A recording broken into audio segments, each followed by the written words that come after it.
Okay, welcome everyone. We'll go ahead and get started, and people are slowly trickling in. I'm Stephanie Shadbolt. I'm the outreach coordinator for the MIDAS Coordination Center, and the MIDAS webinars are held on the last Friday of the month at noon Eastern Time. The webinar will be recorded and posted on the MIDAS website and the MIDAS YouTube channel soon after the conclusion of the webinar. We're very excited to have a fantastic lineup of speakers today sharing their research using Covasim.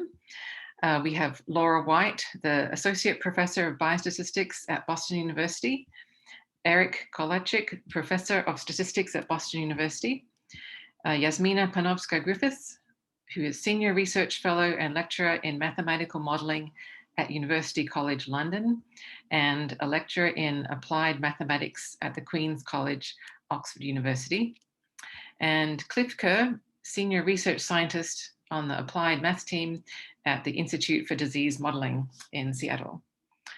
So I'm going to hand over to Laura to do intro to the team and go ahead and get started. Thanks and welcome everybody. Thanks, Stephanie and Wilbert, for facilitating this. We're excited to talk today. I just want to give a really brief background and sort of our goals for today. Stephanie has given nice introductions of who we all are and where we're coming from. So just a brief background is, I'll speak from our Boston University perspective. Last spring, summer, we were starting to develop ideas around how we might model return to campus scenarios, and we're looking for a stochastic agent-based sort of modeling platform we could use, and came across Covasim. It became very useful for us, as we'll talk about what we did in our university setting, and helped us connect with Cliff and his group who developed this software, and then eventually connect with Jasmina and the work she's been doing in the UK. So through that, we kind of discovered this was actually a pretty useful thing to have a shared platform we were working on.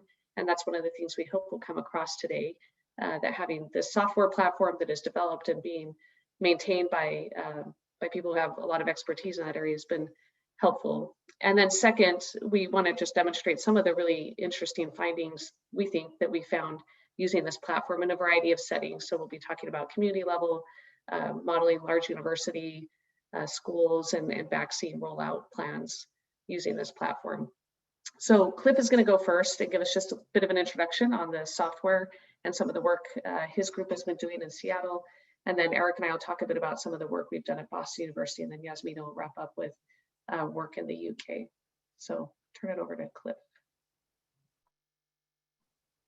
And sorry, just as a matter of logistics, I think we decided between talks, if you have any questions, you can put those in the chat and we'll try and address those as we're transitioning, and leave time for more discussion at the end after the talks are all done.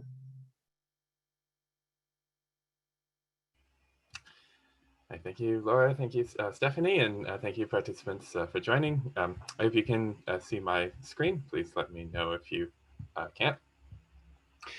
So I'm going to give a brief introduction to the Covasim model.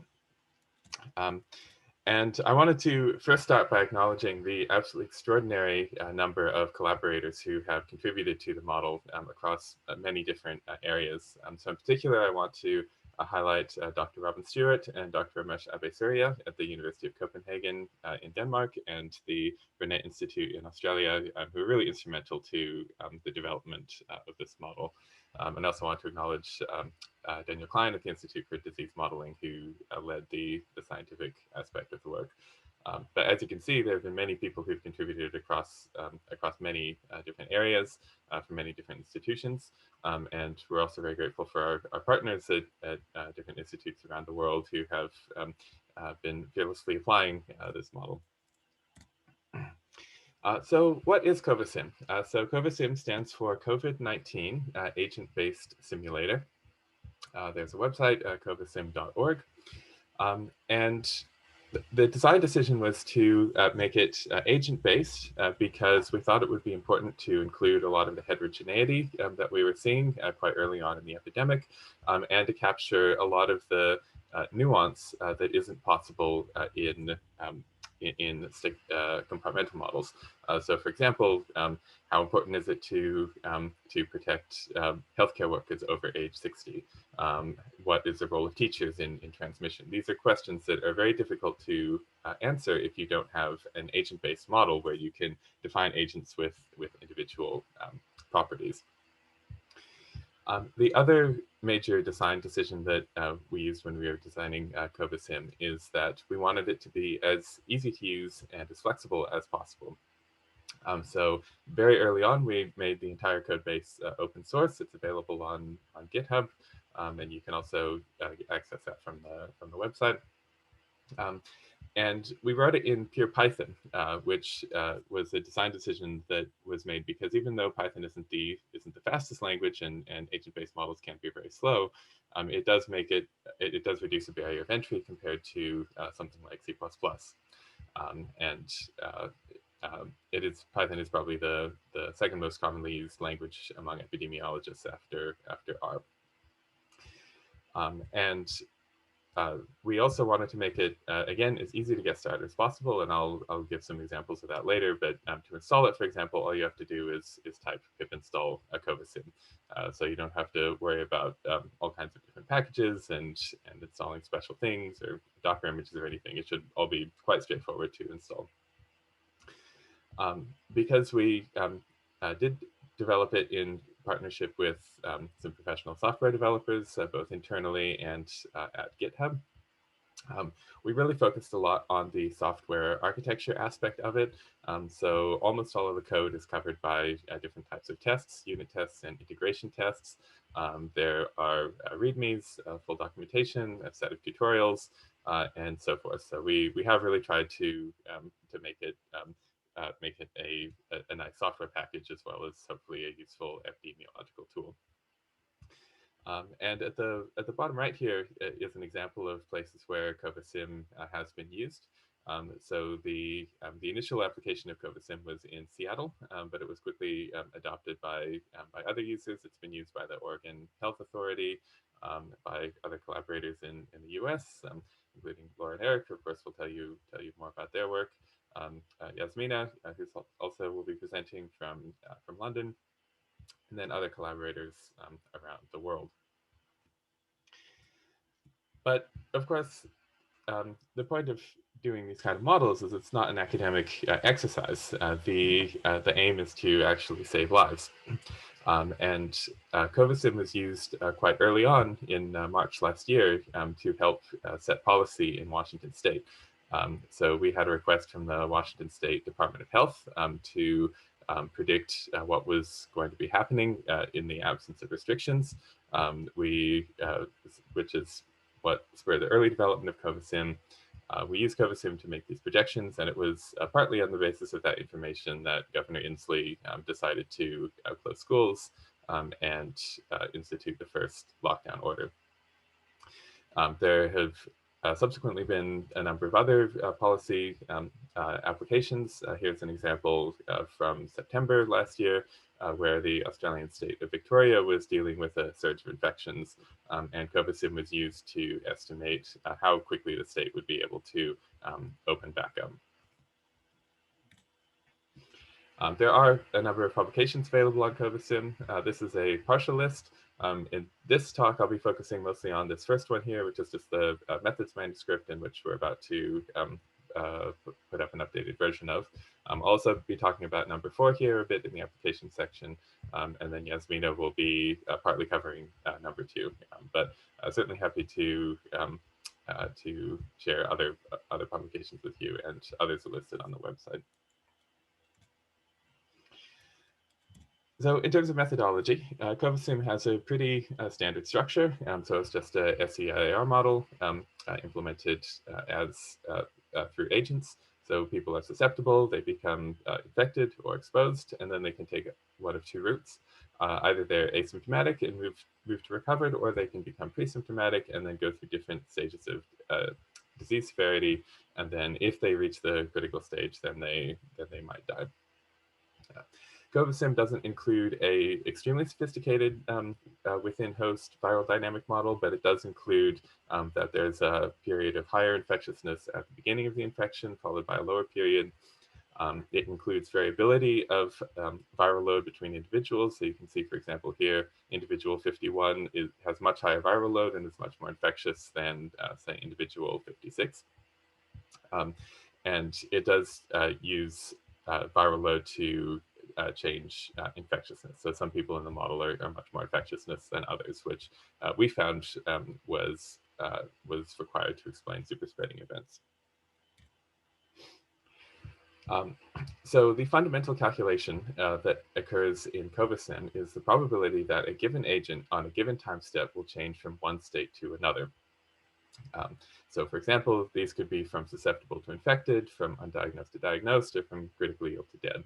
And the way this works is there's a probability of it. So for example, if one person in a household who's uninfected is sharing that household with someone who is infected, then every day they have a probability, maybe 3% or so, of becoming infected. And then a random number is generated to decide whether or not they actually do become infected.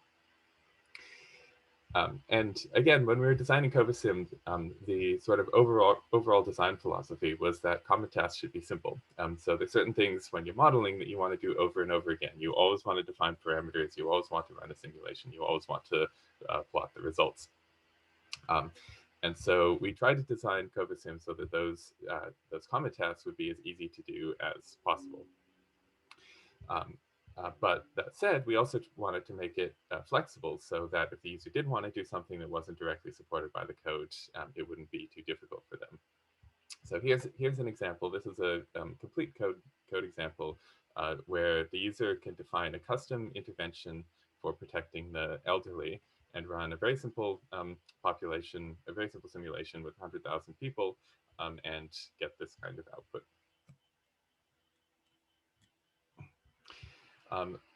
Underlying the Covasim transmission model is the network structure. So there are different options for doing this, but where we have data, this is informed by detailed data on school sizes, workplace sizes, age-based contact matrices, and so forth. And so this gives an example of contact patterns for households, schools, and workplaces. And so transmissions in Covasim happen on this network.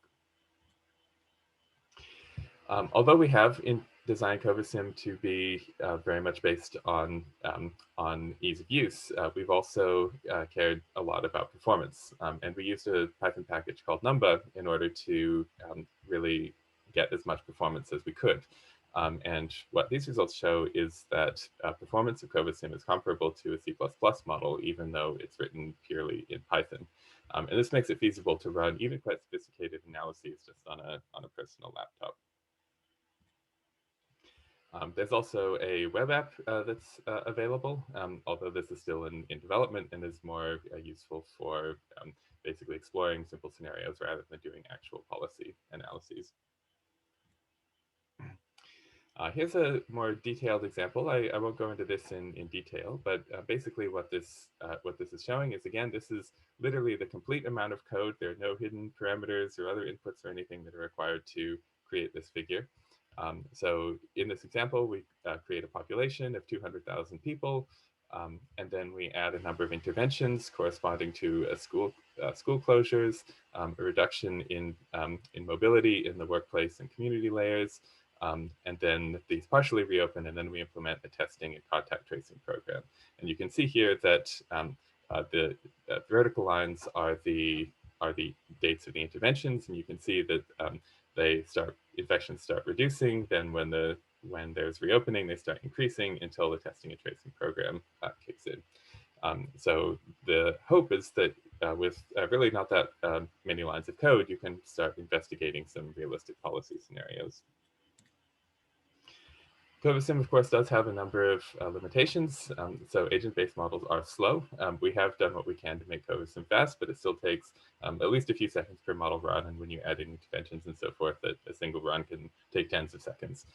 So it's still not too slow, but compared to a compartmental model that runs in a fraction of a second, it's much slower. Stochasticity is also an issue.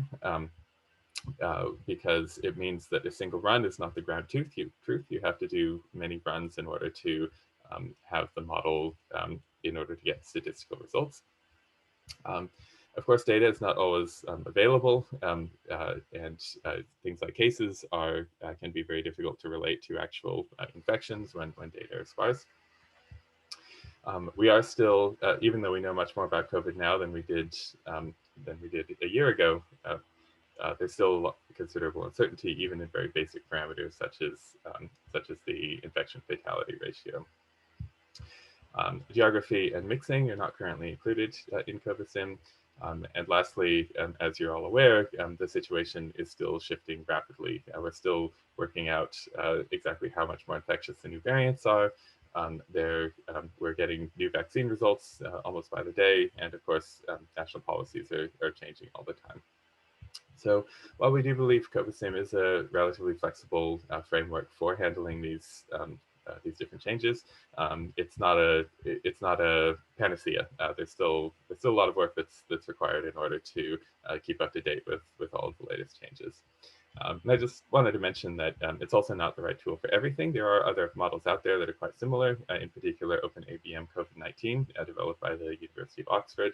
And there are also other models that are compartmental models and are going to be somewhat more straightforward to use for particular types of analyses, such as the Nair Lab COVID scenarios and the PTTI model.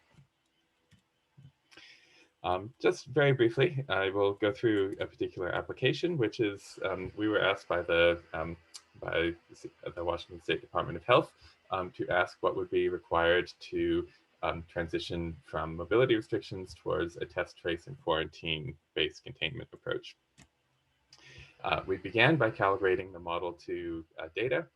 So as you can see here, the model has quite a good fit, not just to cumulative cases, but also to the age distribution of cases and deaths. And we cross-validated the results against the seroprevalence survey data. So we found that in pretty much all respects, we were able to get quite a good match between the model and the data. What we found is that all aspects of the test, trace, and quarantine program were important for epidemic control, and that if there were major failings in any of these, if people didn't quarantine effectively, if there was low testing, or if there were long delays, it would increase the overall attack rate very considerably. And of course, this is a log scale, which kind of hides the enormous increase in infections that these slopes represent. What we found is that this was work that was done prior to the new, more infectious variants, but what we found is that although there was a period in the middle of the year when infections were increasing significantly, we found that we predicted that if Seattle was able to increase their mobility, their testing and tracing, then they should be able to reopen to a higher mobility level. We then compared our projections to the actual data. So we calibrated the model up to June, and then everything else was a projection. And as you can see in the bottom right curve, for example, the predicted infections and the actual infections matched extremely well. So just to summarize, in terms of the application, we found that high but achievable levels of testing, tracing, and quarantine were, at the time, predicted to be able to maintain epidemic control, although again, of course, the situation is changing rapidly. We are still continuing to develop Covasim, including more detail on vaccinations and better handling of variants. And lastly, if you would be interested in using Covasim, please get in touch with us. We would love to work with you. We've worked with a number of partners from around the world, and we're always looking for more opportunities. So thank you.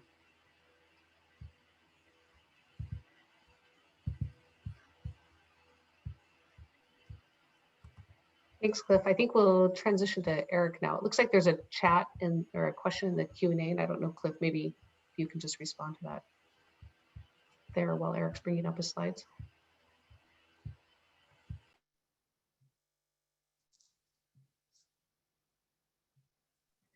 I think it was around just how you pick parameter values for this transitions in the states. Okay, thank you. I'll respond in the chat. Great, thanks.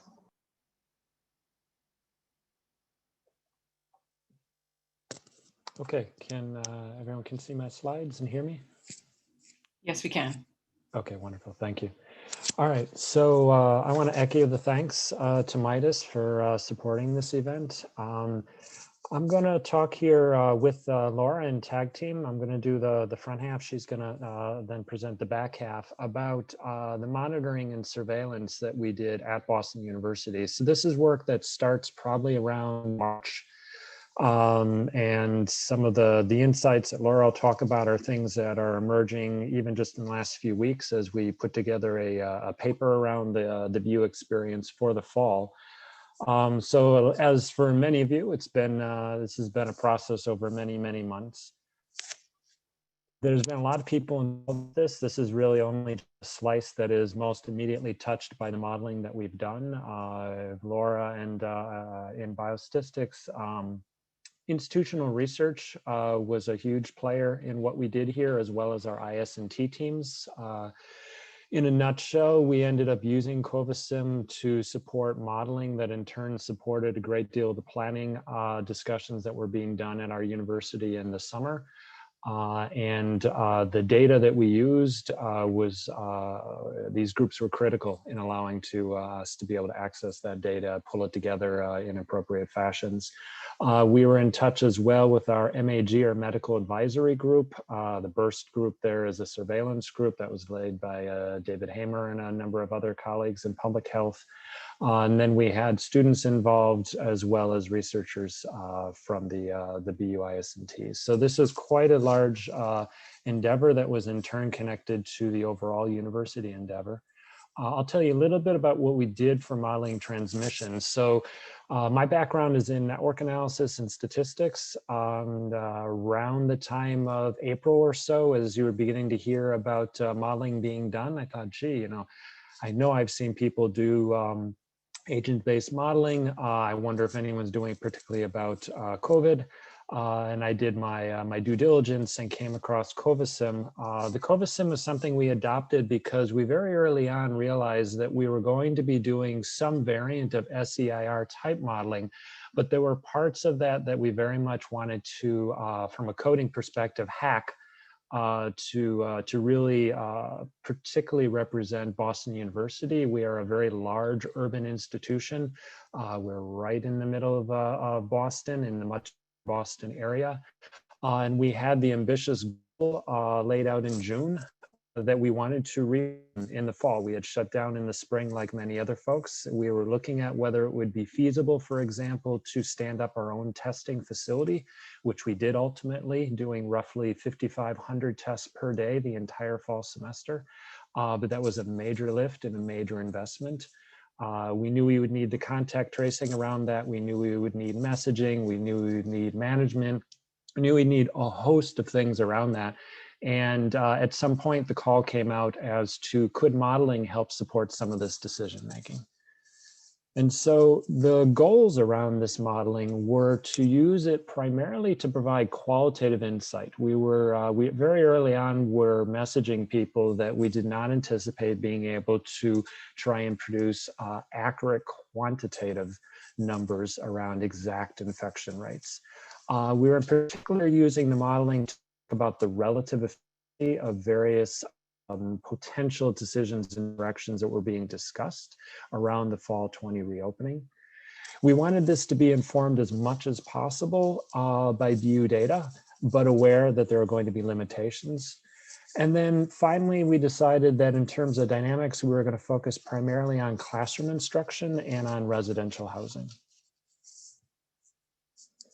The other important thing, and this was part of our messaging from the start once we worked with leadership to talk to the larger VUE community as to what our goals were, was that we were not aiming in a large urban environment to have no infections, that wasn't realistic. And so we set for ourselves the goal that if the fall semester in Boston was a constant background rate of COVID, which it isn't, it went up gradually as it did across the country, but as a conceptual picture here, if what we were looking at was a constant background, then there was a linear accumulation of infection counts, and we wanted to stay near that. And that somehow not having any infection in the environment we were in really wasn't realistic. So it became our goal to try and match this sort of linear growth that was there. So in terms of modeling BU's reality, we had a number of key components. We used a notion of exogenous factor that was capturing essentially the other aspects outside of BU that we couldn't control. This ended up being something that was quite aggregate and incorporating a number of different features. Contact networks, these were interactions between individuals on campus that we thought were particularly lending themselves towards propagation. We used the modified SEIR model that Cliff showed you earlier, and then we had a host of interventions, right? So we're looking at classroom masks and distancing, contact tracing, isolation, quarantine, and self-attestation and other compliance, right? So this is at some level, this is, I'm sure, familiar to many of you on the call, right? We were sharing the same reality that you all were from within our own institutional perspective. The model parameters were set using current best knowledge. One of the things we really liked about the Covasim package was that all the parameters were laid out there, as well as evidence behind why they were being set the way they were. And then our group went through the entire list and made changes where we felt appropriate, adjusted when we felt things in real time were changing, and particularly tuned a number of the types of transmission probabilities for the environments that we were working in terms of classrooms and dorms and the interventions that we knew were going to be made. There is a BU version of the Covasim code that you can find on our GitHub page. That was part of an overall infrastructure that we've made available there, where there was our code that was used to do a fair amount of the processing of the networks. Those were then put into the network layer of Covasim, along with the changes we made in parameters. The output then we chose to process in turn using various R code as well. And that was just purely a question of convenience and the skill sets of the team that we had. So looking in a little more detail, right, we had multiple sources of interaction. So we actually had multiple layers of networks in our model. We had a classroom layer that was talking about context models as those that were essentially seated adjacent in a classroom. We took into account various scenarios depending on what kind of de-densification strategies were being discussed. The probabilities of transmission in turn were tuned according to models based on what we expected to be exchange rates of air in the classroom, quality of masks being worn and whatnot. I believe we actually used an Excel spreadsheet calculator that we first learned about in this MIDAS series back in the summer. We also had BU residences, right? So whereas the classroom data was pulled from data from the registrar, the BU residence data was pulled from housing. And then finally, we had all exogenous sources that were essentially captured as what we called a single aggregate. This is the modified SEIR model that Cliff showed you earlier, so I won't belabor that, other to say that the parameters that we are looking at in terms of transmission probabilities, probabilities of moving from one compartment to another, and some of the duration times, those are all things that we revisited one by one in the context of the BU environment and made changes where we felt appropriate. There's a little higher level view of what is and isn't in the model. This was as of the summer. As you see in the note in the bottom, we reran the model once we had fall 2020 data solidified. Remember, of course, that we have undergraduates and graduate students who are coming back throughout the summer and particularly in August. So a lot of things around classrooms and even housing didn't truly solidify as to what it was going to look like for fall until we were right there in the fall. So we used fall 2019 data to do most of our summer modeling and planning. We use networks from classrooms and BU housing. We had housing on whether we had information on people were non-residential or not. As of the summer, we didn't have the non-residential housing details. So in fact, we were only modeling the on-campus housing. We ran the fall 2020 data. We were able to update that with off-campus housing. We had information on whether people were student, faculty, or staff, but we didn't incorporate things like majors or the job descriptions. We used the age appropriately binned, but we didn't incorporate any of their personal data. We assumed a constant infectivity in Boston. We did look at various ways of looking at a rising infectivity, but for the most part, we used constant. That was partly also in terms of being able to message simply and effectively with the larger context we were working with. And then the testing, we knew if we were standing up our own testing facility, it would be an RT-qPCR type testing. It would not be antibody testing or other such. That decision was made very early on. So we generated lots and plots, and I'll show you just a handful before turning it over to Laura. But the poster child sort of plot that ended up coming out of this was the one I'm showing you here. Right, and this was after many, many versions of many, many models. And what we ended up doing was using this to communicate to people that if you did nothing, here's an illustration of what would happen over the fall semester, right? And you would eventually top out with something like 75% of the population getting infected. If we existed in a bubble, on the other hand, you would have the purple line down there because you would only have infection coming in exogenously. And the lines in between are showing in an ordered fashion what you get if you add on a version of the final notion of classroom masking and distancing, which was in olive here. On top of that, you added in the household interventions that were being talked about in dorms, which included dedensification, some restrictions on mobility within small groups rather than across the entire housing dorm. And then finally, if you also added in testing and self-attestation, you continue to move down. And what we found, which is has been shown in many modeling studies now in the literature, is that aggressive testing with contact tracing is what really gets you way down here. And in particular, it gets us down into the linear regime with alongside what you would get if you actually existed in a bubble. Right, so we did a lot of sensitivity analyses. We looked in particular, because these were the questions driving our study, around testing and isolation, how frequently to test, contact tracing and quarantine, how long to be in contact tracing, how aggressively to contact trace. And we looked at different levels of Boston area infectivity. These are just, the exact numbers aren't so important, but the right-hand side here show you a sense of what we were looking at. These were tied to serious economic questions and logistic questions about just what we felt we could do. We never stood up a testing facility before. So we were looking at one test for everybody on campus every 7 days. At some point, we were looking at the possibility of being able to test those who are on campus in dorms at the undergrad level twice a week. And at some point late in the summer, we realized we could probably test all the undergrads twice a week. And so these are the red, green, and blue lines that you're seeing under different scenarios here.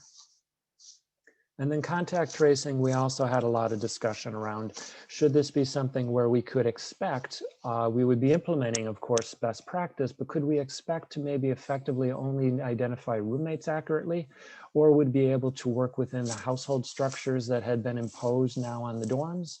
Or could we tune the contact tracing in ways, assigning sort of sensitivity and specificity that we thought was supported both by our own contact tracer people's experience in smaller epidemics like mumps and whatnot, and a bit in the literature. And these again show you just, it was a way to talk to people on campus as to the relative contribution and how much was the value added they could expect by putting in the effort that was going to be needed, for example, around these 3 different levels of contact tracing. And then finally, we did a number of different scenarios around Boston. This was just something to show, I know it looks like a bright rainbow. This was just meant to show people what happens if in August, the rate in Boston translated to roughly 1 exogenous case per BU. If you continue to ramp that up towards 10 a day, you got this series of curves. And if you did something where there was more of a ramp up from 1 to 10, say in September, there was a lot of fears in Boston about all the students coming back and that leading to a big surge in Boston. And that's what this, this line that is sort of traversing the other lines is for.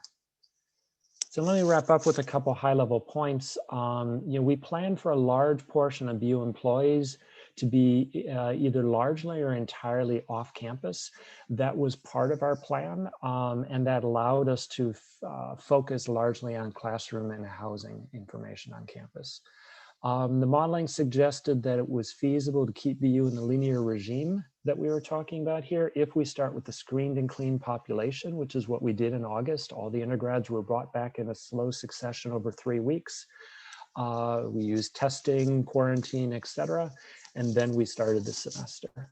If we use a full combination of interventions and measures, we had strong enforcement and infections remained relatively under control, then the modeling we told people was suggesting that we had, it was a feasible goal to keep ourselves relatively infection-free. The frequency, pattern, and accuracy of testing, as well as accuracy of contact tracing, were really, really important. We have some robustness to the area infectivity, and it turned out that that was very good that we did, since the area rates have gone up.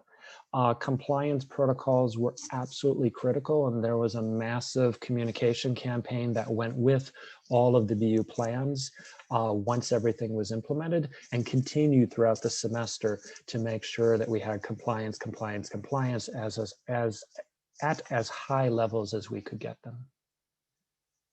Okay, so I'm going to stop here and turn it over to Laura, I guess.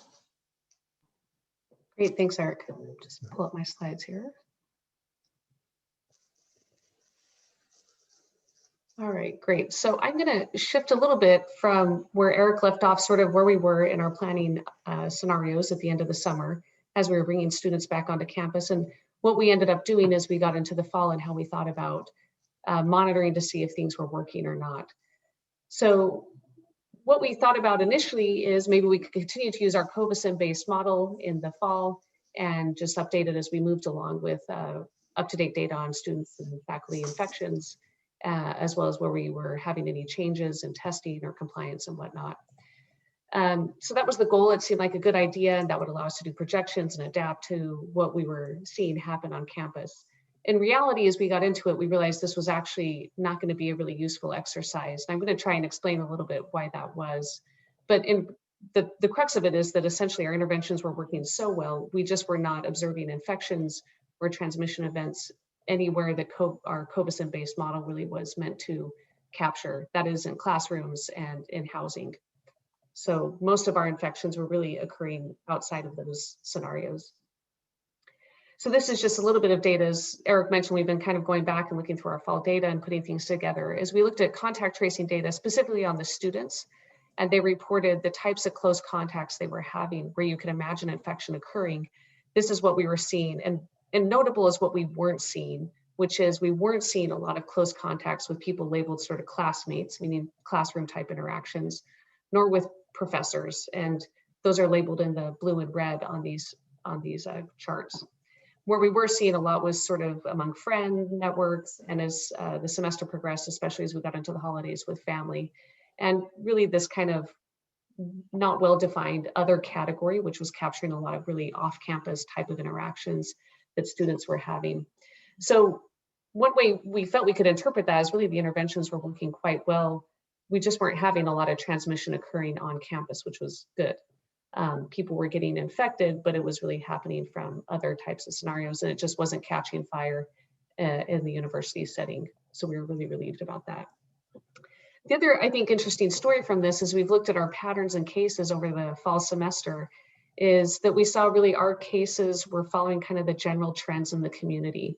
So the gray dotted line here is showing what the state reported data from Suffolk County, which is the county where we are situated.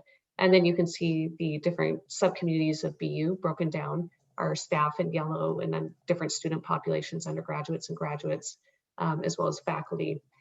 So these are incidence rates, and you can see sort of the burden looks roughly comparable in our community versus the broader community. We actually think in general, we have a case to make that maybe our infection rates were probably a little bit lower because we were doing so much vigorous testing. We were catching a lot of asymptomatic cases that likely would not have been caught sort of by the general testing reported out by the state. So all that to say, we certainly weren't doing worse than the community around us. If anything, we were maybe doing a little bit better, but there's a strong argument to make that all these interventions were really stopping and blunting sustained transmission anywhere within the university. Another thing that was kind of interesting was our model in the summer was predicting we would have around 700 cases over the course of the semester. In reality, we had around 650. And as Eric mentioned, we really tried to steer away from making any sort of quantitative predictions from the model. We just felt like, we just didn't feel like that was a good idea. And we really wanted to show relative benefit of interventions. However, as we reflected back on the fall, it was kind of interesting to us to note that the model actually didn't do too bad on the raw numbers. We think they're actually, it's more than just dumb luck. The model really was meant to show what happens when we largely blunt on-campus transmission, and most of the force of infection is really occurring from the community. So insofar as we got the exogenous drivers of transmission, meaning people getting infected in the community, correct, that would sort of indicate that's mostly what the model was capturing. We can chat more about the details of that. And then finally, I just want to point to sort of what we saw as real successes in the fall. So we sort of, in the summer, we're modeling what we hoped would happen and putting in a lot of parameter estimates around what we thought testing and self-attestation and compliance would be. What we really saw was our test processing time was excellent, on the order of around 12 hours. And anecdotally, I'd get tested at 9 in the morning when I'd go in and have my test result by dinner time that night. So as you can imagine, that made it very effective to, when people tested positive, they could quickly be contacted by our contact tracing team. Contact tracing was done an average of 6 hours. So close contacts were notified quite quickly and put into quarantine. Our classrooms were actually less, even more de-densified than we had expected. And people were really generally quite compliant. We also had really strong leadership around this across the university and a lot of good coordination efforts to really keep messaging and adapting to enforcing compliance among students and faculty and staff to make sure people were really towing the line here. And overall, it worked really well. So just to wrap up, I want to say, you know, the model we found was extremely helpful, both in understanding what the layering of all these interventions would do and communicating that to university leadership, as well as just the university community, to try and show that there was some validity and reason to believe we could really bring people back into a really large university urban campus and do okay. And our experience was that we generally did. We did find, though, the model wasn't particularly useful for surveillance or for quarantine projections, which was one thing we really wanted to do. So we're working on some other approaches for that. So I'm going to stop there. Happy to answer questions in the chat, and want to make sure Jasmina has a little time to talk about some of the great work she's been doing. Great. Thank you, Laura, and thank you to the organizers for facilitating this. I'm going to just try sharing my slides.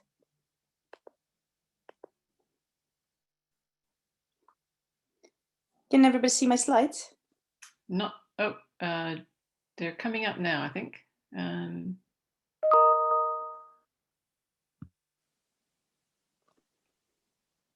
Oh, here we go. Yes, we can see them now.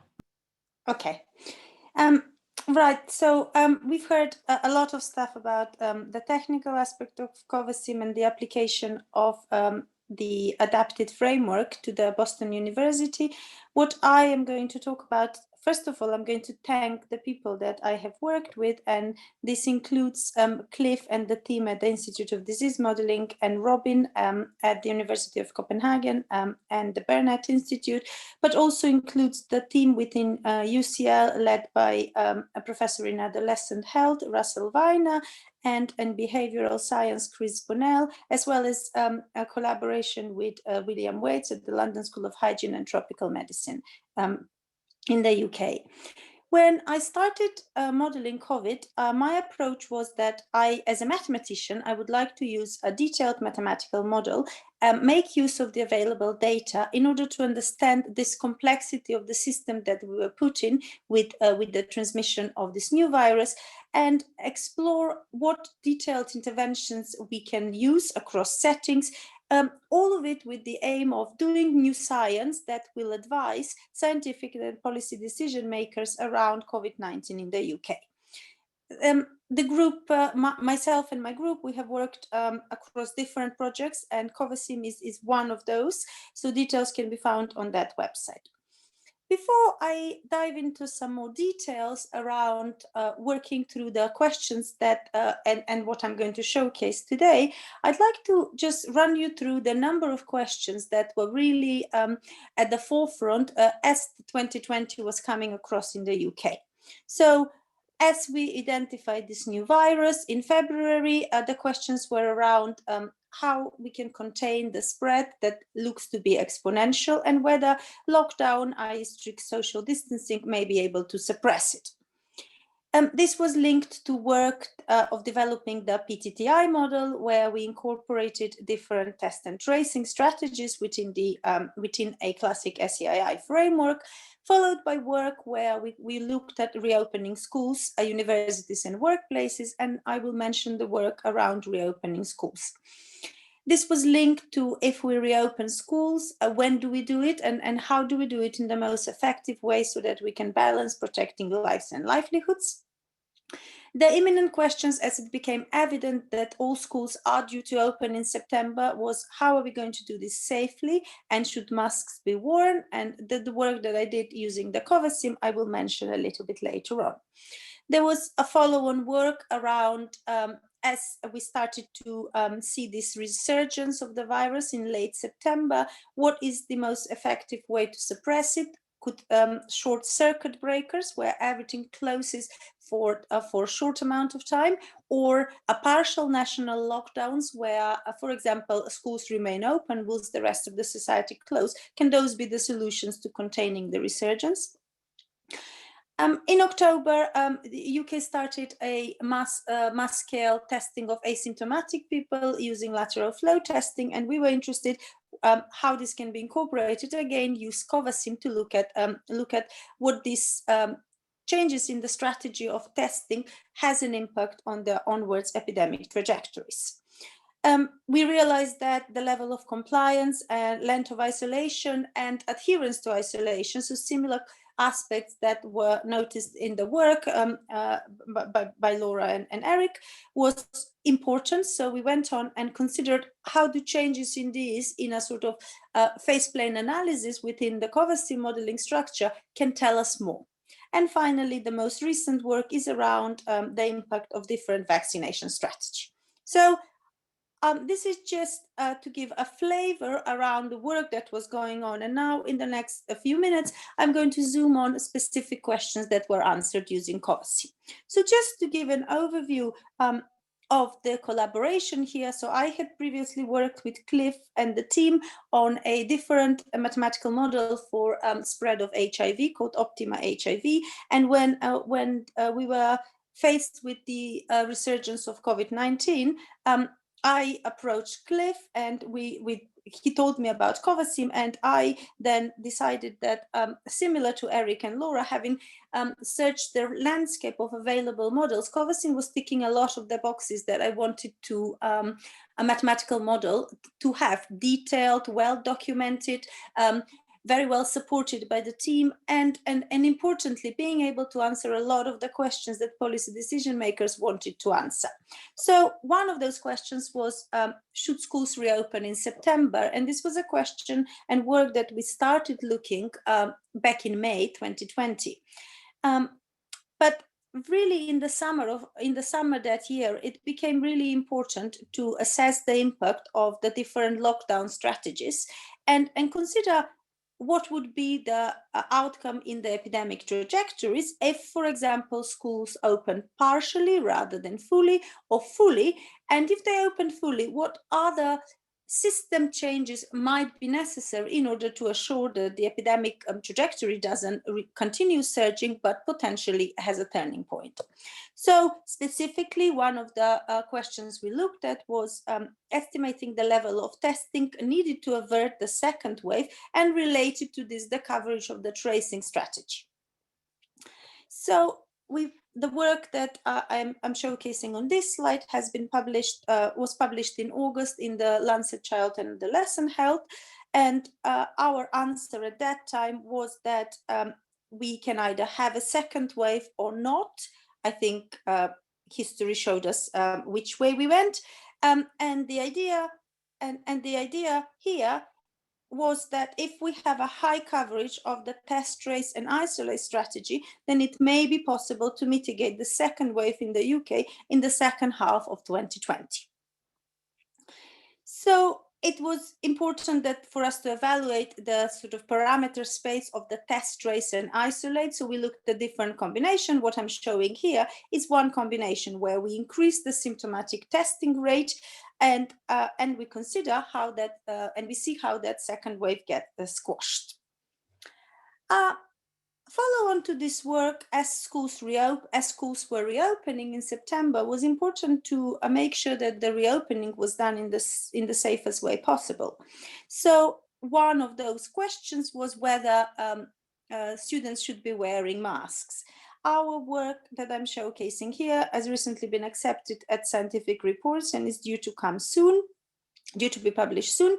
But if we just look at these heat maps here, what I'm showcasing is the peak of the new infections of the second wave, and the darker colors are representing a higher value, and the lighter orange is when we have a smaller number of the peak of the new infection. The results evaluating and exploring the test and trace parameter space suggested that for different combination of test and trace, we can arrive at a different peak of the new infections. And this is similar across cumulative infections, new and cumulative deaths, and the effective reproduction number. And the take-home message was that wearing masks in schools, as well as in certain community settings, for example, on the way to traveling to school via public transport, would reduce the strength of a second epidemic wave. So this was really important because it was a follow-on analysis that really highlighted to the UK government the importance of wearing masks in school. Moving on to later in the year, when we realized that the second wave was starting, questions were around how do we best contain it. And the work here was looking at different scenarios of trying to suppress the second wave. And we looked at potential, as I said previously, circuit breakers or lockdowns. So the circuit breakers are, in here, what I'm showing you, the two cases is a 2-week circuit breaker where the schools are open, and we see that there is, and this is related to the half-term school holidays in the UK around the end of October, and we see that in both cases we get a decline in the number of cases with a lockdown or strict social distancing measure, be that a national lockdown or a circuit breaker. But in some cases, this decline remains, and it arrives at the lower level and remains there. Whereas this is the top picture, whereas in the bottom picture we see the decline is a more mellow slope.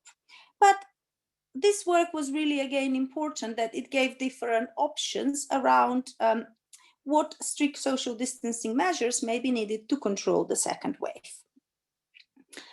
As we came to the end of last year and we were looking at potentially what are the options on reopening schools in the new year, as we were aware of the second of the new variant that was spreading across the UK, we started to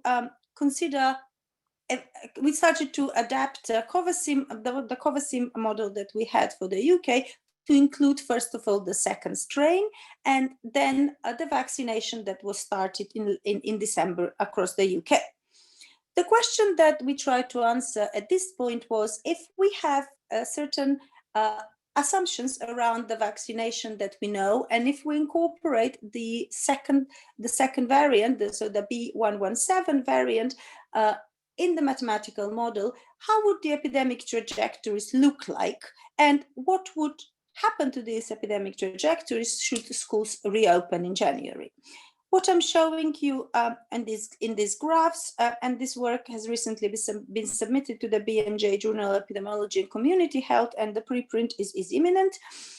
And what we are showing here is that when we reopen schools in early January, that we see that over a period of, say, for example, January the 4th to the February 28th, we have a a big difference in the number of estimated daily infections, but as well as cumulative infections over that period. So this informed that reopening schools in early January in the midst of this increasing new variant could potentially result in a virus resurgence during the early 2021.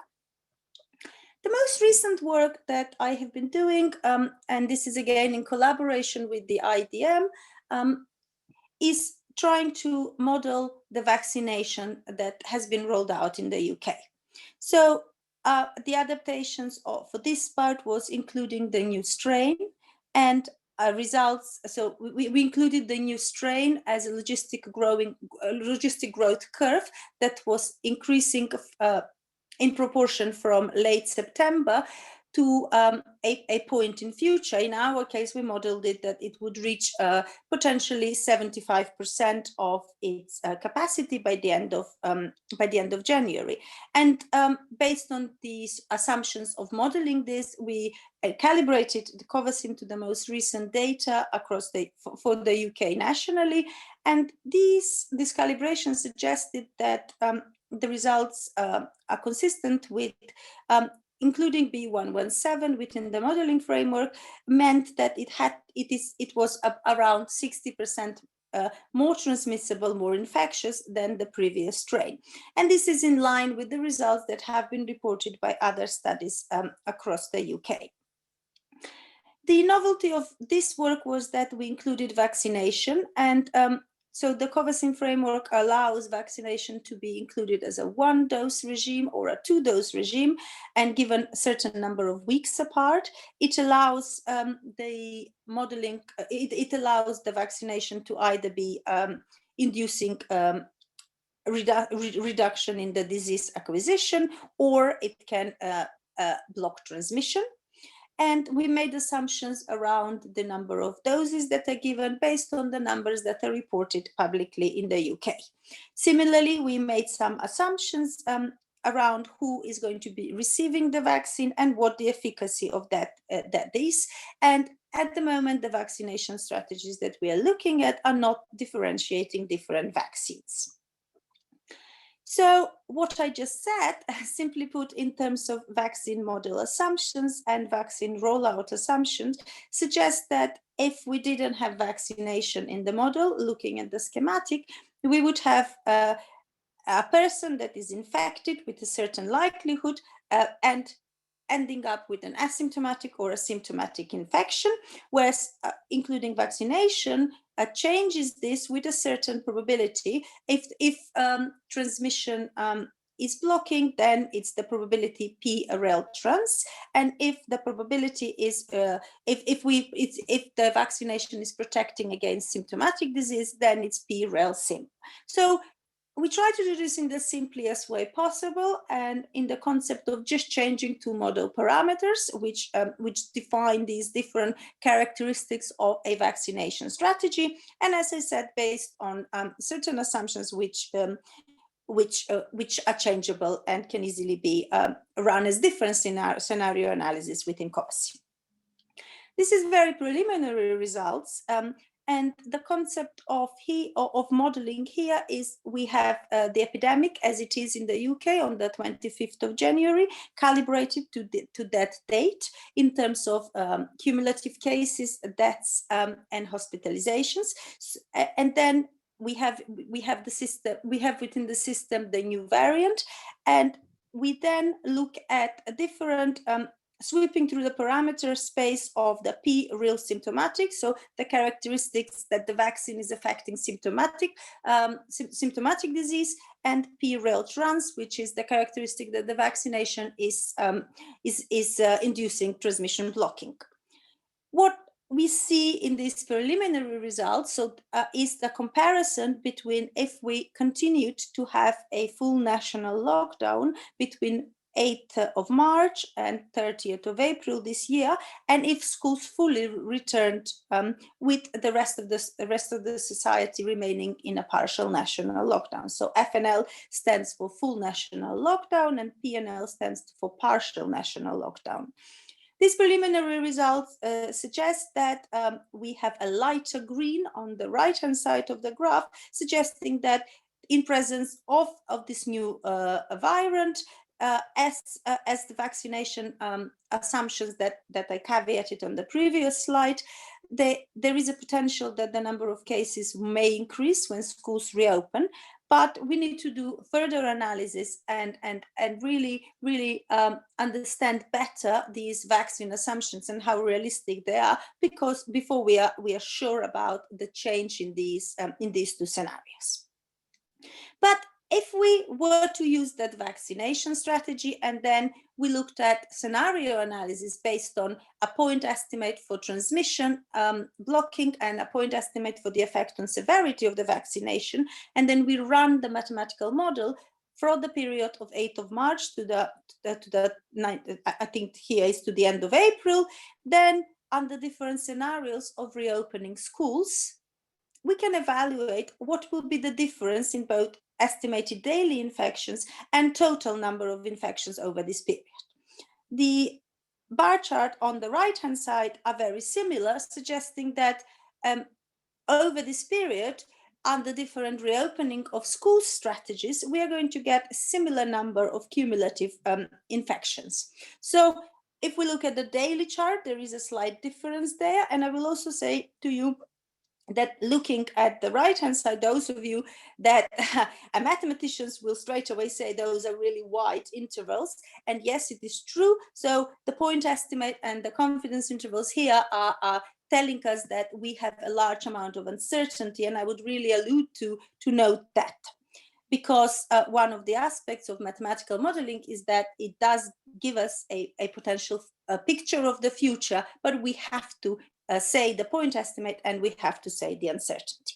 So all I would say is that it may be possible that we can have reopening of schools later on this year in the UK, where, and I'm not showing the graphs here, but equivalent graphs of this suggest that R would remain below 1, but there will be some increase in the number of cases, and how much would really depend on what we make, what our assumptions and caveats around the vaccination strategies are.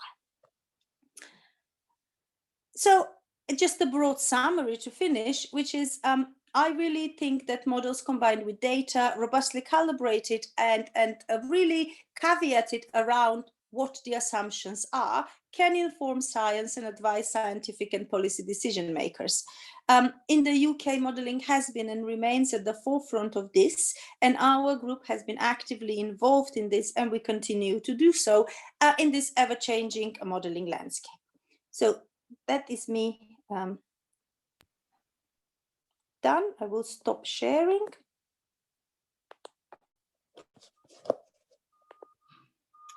Excellent. Thanks so much, Jasmina. And thanks again to Laura, Eric, and Cliff, and all the speakers and all the attendees today. We are over time, so I won't have time for any additional questions, but if there are any remaining questions, feel free to reach out to the speakers or to us at MIDAS at questions@midasnetwork.us. I see that one question has come in, but we'll have to follow up with that after the end here, so because we're out of time. Thanks again, everyone, and we'll see you at the end of February. Thank you.